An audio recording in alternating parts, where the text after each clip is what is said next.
Delhi car வெடிவிபத்தில் உயிரிழந்தோரின் எண்ணிக்கை 10ஆக அதிகரிப்பு. உயிரிழந்தவர்கள் உடல் பாகங்கள் துண்டு துண்டாக சிதறிக் கிடந்த பரிதாபம்.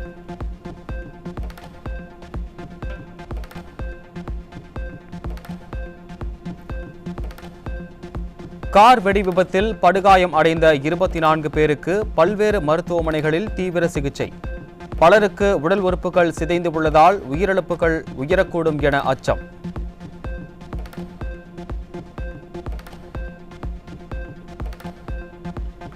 டெல்லி கார் வெடி விபத்து நிகழ்ந்த இடத்தில் வெடிகுண்டு நிபுணர்கள், தடயவியல் நிபுணர்கள் ஆய்வு. சம்பவம் நிகழ்ந்த இடத்திற்கு அருகில் பதிவான சிசிடிவி காட்சிகளை ஆராயும் டெல்லி போலீசார்.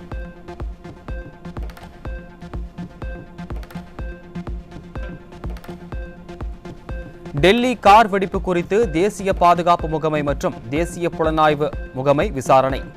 சிஎன்ஜி கசிவால் கார் வெடித்ததா அல்லது சதி செயலா என விசாரணை தீவிரம்.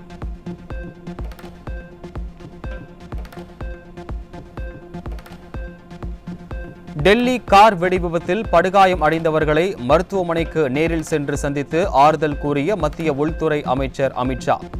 கார் வெடிப்பு நிகழ்ந்த இடத்தில் ஆய்வு செய்த அமித்ஷாவிடம் சம்பவம் குறித்து விளக்கம் அளித்த டெல்லி காவல் ஆணையர்.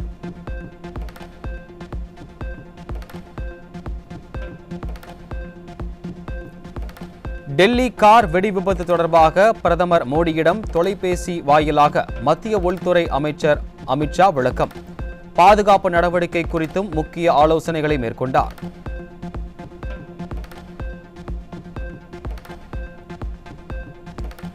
டெல்லியில் ஹுண்டாய் i20 கார் வெடித்து விபத்து நேரிட்டதாக மத்திய உள்துறை அமைச்சர் அமித்ஷா தகவல்.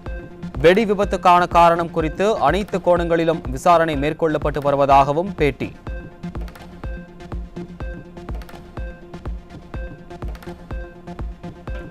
கார் வெடிப்பு சம்பவத்தை அடுத்து டெல்லி முழுவதும் உச்சகட்ட பாதுகாப்பு. முக்கிய இடங்களில் பாதுகாப்பு பலப்படுத்தப்பட்டுள்ளன.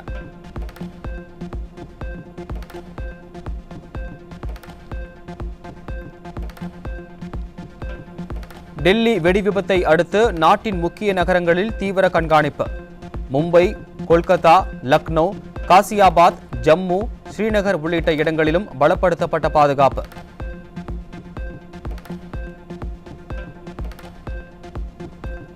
கார் வெடிப்பு சம்பவத்தை அடுத்து நாடு முழுவதும் ரயில் நிலையங்களில் உச்சகட்ட உஷார் நிலை. பயணிகளின் உடைமைகளை முழுமையாக பரிசோதித்த பிறகே ரயிலில் பயணிக்க அனுமதி.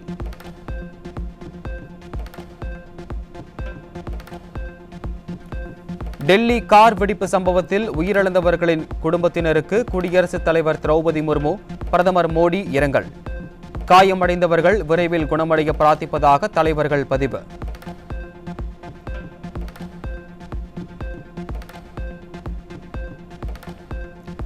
டெல்லி செங்கோட்டை அருகே ஏற்பட்ட வெடிப்பில் பலர் உயிரிழந்துள்ள சம்பவம் மிகுந்த துயரத்தை ஏற்படுத்தியுள்ளதாக அதிமுக பொதுச் செயலாளர் எடப்பாடி கே பழனிசாமி அறிக்கை. உயிரிழந்தவர்களின் குடும்பத்தினருக்கு தனது ஆழ்ந்த இரங்கலை தெரிவித்துக் கொள்வதாகவும் காயமடைந்தவர்கள் விரைவில் குணமடைய இறைவனை பிரார்த்திப்பதாகவும் அறிக்கை.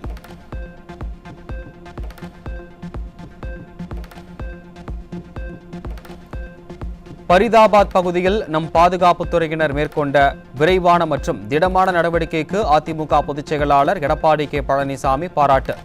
சுமார் 300 கிலோ வெடிபொருளும் பல AK-47 துப்பாக்கிகளும் மீட்கப்பட்டிருப்பது நம் நாட்டின் பாதுகாப்புக்கு எதிராக நிலவும் தீவிரமான அச்சுறுத்தல்களை தெளிவாக காட்டுவதாக புரட்சித் தமிழர் அறிக்கை.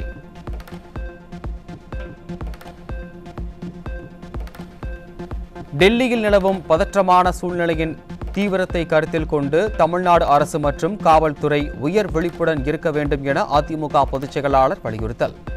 மக்களின் பாதுகாப்பையும் மாநிலத்தின் அமைதியையும் உறுதி செய்ய முழுமையான பாதுகாப்பு நடவடிக்கைகள் கடுமையாக அமல்படுத்தப்பட வேண்டும் என்றும், கரையோர பகுதிகளில் சிறப்பு கவனம் செலுத்தி தொடர்ச்சியான கண்காணிப்பும் வலுவான கண்காணிப்பு முறைகளும் மேற்கொள்ளப்பட வேண்டும் என்றும் அறிக்கை.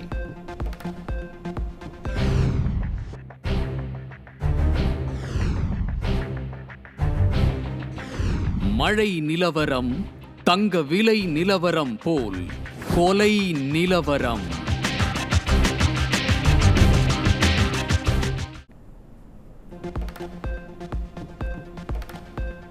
திருச்சி பாலக்கரை அருகே மார்சிங்பேட்டை பகுதி காவலர் குடியிருப்பில் இளைஞர் சராமாரியாக வெட்டி கொலை செய்யப்பட்டதால் பொதுமக்கள் அதிர்ச்சி. திருச்சியில் முதலமைச்சரின் நிகழ்ச்சி நடைபெற்றுக் கொண்டிருந்த போதே கொலை சம்பவம் அரங்கேறிய நிலையில் இதுதான் சட்டம் ஒழுங்கை பாதுகாக்கின்ற லட்சணமா முதல்வரே என்று மக்கள் கேள்வி. ஒரு 8:40 அந்த டைம்ல ஒரு 6 பேர் சேர்ந்த கும்பல் விரட்டி 4-5 பேர் பக்கம் விரட்டி முதல்ல நான் நிக்கிற இடத்துக்கிட்ட தான் வெட்டியிருக்காங்க. 2வது வெட்டினது ஒரு போலீஸ் கோட்ரஸ். இது வரைக்கும் இந்தியாவிலேயே எங்கேயுமே இது மாதிரி ஒரு சம்பவம் நடந்ததில்லை. அதுவும் தமிழ்நாட்டோட முதலமைச்சர் இங்க இருக்கிறார். எந்த அளவுக்கு சட்டம் சீர்கெட்டு போயிருக்குன்னு பாருங்க. ஒரு முதலமைச்சர் இந்த நாட்டுல இன்னைக்கு திருச்சியில இருக்கிறப்ப இது மாதிரி ஒரு சம்பவம் நடக்குது. திருச்சியில் சிறப்பு உதவி ஆய்வாளர் வீட்டில் தஞ்சம் புகுந்த இளைஞர் வெட்டி படுகொலை செய்யப்பட்ட சம்பவத்திற்கு அதிமுக பொதுச் செயலாளர் கண்டனம். காவலர் குடியிருப்பில் காவல் சிறப்பு உதவி ஆய்வாளர் வீட்டில் தஞ்சம் புகுந்த தாமரை செல்வன் என்ற இளைஞர் வெட்டி படுகொலை செய்யப்பட்டதாக வரும் செய்தி அதிர்ச்சி அளிப்பதாகவும் அறிக்கை.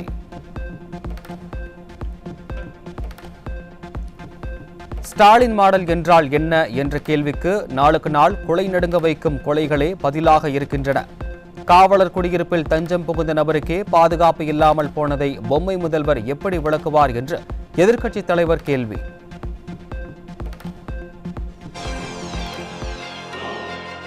மழை நிலவரம் தங்க விலை நிலவரம் போல் கொலை நிலவரத்தை எடுத்து பாலியல் வன்முறை நிலவரம். இன்றைய பாலியல் வன்முறை நிலவரம்.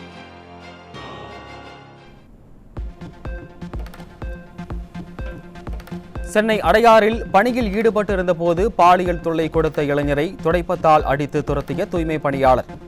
விடியா திமுக ஆட்சியில் இரவில் பணி செய்யும் பெண் தூய்மை பணியாளர்களுக்கு கூட பாதுகாப்பற்ற நிலை உள்ளதாக பொதுமக்கள் குற்றச்சாட்டு.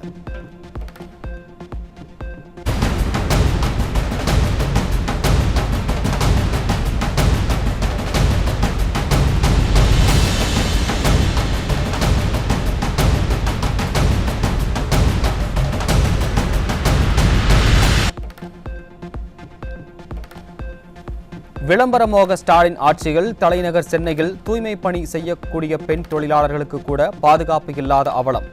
எதிர்க்கட்சித் தலைவர் எடப்பாடி கே பழனிசாமி கூறுவது போல் இந்த ஸ்டாலின் மாடல் திமுக ஆட்சி ஒழியும் வரை நமக்கு நாம் தான் பாதுகாப்பு என மக்கள் சூளுரை.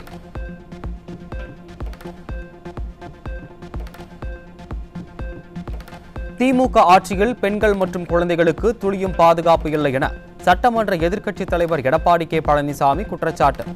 போதைப் பொருட்கள் புழக்கம் அதிகரித்துள்ளதுடன் பொம்மை முதல்வரின் கீழ் இயங்கும் காவல்துறை மீது குற்றவாளிகளுக்கு சிறிதும் அச்சமில்லை எனவும் கோவையில் செய்தியாளர்களை சந்தித்த அதிமுக பொதுச் செயலாளர் சாடல். தொடர்ந்து திராவிட முன்னேற்ற கழக ஆட்சியில் பெண்களுக்கு பாதுகாப்பு இல்லை, சிறுமிகளுக்கு பாதுகாப்பு இல்லை, பாலியல் வன்கொடுமை சர்வசாதாரணம் நடக்கின்றது. குற்றச்செயல் ஈடுபடுகின்றவர்கள் கொஞ்சம் கூட அச்சமில்லாமல், காவல்துறையிடம் பயம் இல்லாமல் இப்படிப்பட்ட தொடர் நிகழ்வுகள் தமிழகத்திலே நடைபெற்றுக் கொண்டிருக்கின்றது. அரசாங்கம் இருக்கின்றதா என்ற ஒரு கேள்வி மக்களிடத்தில் எழுப்பி இருக்கிறது. தமிழ்நாட்டில் இதுவரை 8 முறை வாக்காளர் பட்டியல் திருத்தப் பணிகள் நடைபெற்றுள்ளதாகவும் தகுதியானவர்கள் மட்டுமே வாக்காளர் பட்டியலில் இடம்பெற வேண்டும் என்பதற்காகவே எஸ்ஐஆர் மேற்கொள்ளப்படுவதாகவும் அதிமுக பொதுச் செயலாளர் விளக்கம். எஸ்ஐஆரை பார்த்து திமுக அலறுவதாகவும் தவறான தகவலை திமுக பரப்புவதாகவும் எதிர்க்கட்சித் தலைவர் சாடல். வாக்காளர் சிறப்பு தீவிர திருத்தம் இன்னைக்கு மேற்கொண்டிருக்கிறாங்க. தேர்தல் ஆணையம் அறிவிச்சிருக்குது, எஸ்ஐஆர் அறிவிச்சிருக்குது. சுமார் 21 ஆண்டு காலம் இந்த பணியை மேற்கொள்ள. இதற்கு முன்பு 8 முறை இந்த சிறப்பு தீவிர திருத்த வாக்காளர் பட்டியல் பணி நடந்திருக்குது. முறைகேடாக இருக்கின்ற இந்த வாக்காளர்கள் எல்லாம் விடுவிக்கப்பட்டு தகுதியான வாக்காளர்களை வாக்காளர் பட்டியலில் இடம்பெற வேண்டும் என்ற அடிப்படையில் தான் எஸ்ஐஆர் பணி முக்கியம், எஸ்ஐஆர் முக்கியம். அதற்காக தேர்தல் ஆணையம் அறிவிச்சிருக்குது. அதை எதுக்குறாங்க திராவிட முன்னேற்ற கழகம். எஸ்ஐஆர் என்றாலே அலறாங்க, என்னன்னே தெரியல. சார் என்று அலறாங்க, இப்ப எஸ்ஐஆர் என்று கேட்டாலும் பதறாங்க. கூட்டணி கட்சி சேர்ந்தவர்கள்லாம் அலறாங்க, என்னன்னே தெரியல. கோவையில் பல மக்கள் நலத்திட்டங்களை கொண்டு வந்தது அதிமுக தான் என முன்னாள் முதலமைச்சர் எடப்பாடி கே பழனிசாமி பேச்சு. நிதியை ஒதுக்காமலேயே ஸ்டாலின் பல திட்டங்களுக்கு அடிக்கல் நாட்டுவதாக எதிர்க்கட்சித் தலைவர் விமர்சனம். கோவை மாநகரத்தில் பல பாலங்கள் அடிக்கல் நாட்டப்பட்டு நிறைவேற்றப்பட்டது. அதிமுக ஆட்சியில் சில பாலங்கள் பணி முடியாது இருந்தது. ஆட்சி மாற்றம் வந்த பிறகு இவர்கள் அந்த பணி செய்கிறாங்க. எங்க ஆட்சியை தொடர்ந்தா நாங்கள் அந்த பணியை விரைவாக நிறைவேற்றி திறந்திருப்போம், பாலத்தை திறந்திருப்போம். அது மட்டும் இல்ல, இன்றைய தினம் முதலமைச்சர் அவர்கள் பல திட்டத்தை அறிவிக்கிறார். நிதியே ஒதுக்கல, நிதியே ஒதுக்காம பல திட்டத்துக்கு அடிக்கல் நாட்டிட்டு இருக்கிறாங்க. இப்படி ஒரு வேடிக்கையான அரசு எங்கேயுமே இல்லை தமிழகத்தில், இந்தியாவில் எங்கேயுமே கிடையாது. 2026 அதிமுக ஆட்சி அமையும். அதிமுக தான் கூட்டணிக்கு தலைமை எனவும், அதிமுக முதலமைச்சர் வேட்பாளர் நான் தான் எனவும் அதிமுக பொதுச் செயலாளர் எடப்பாடி கே பழனிசாமி திட்டவட்டம்.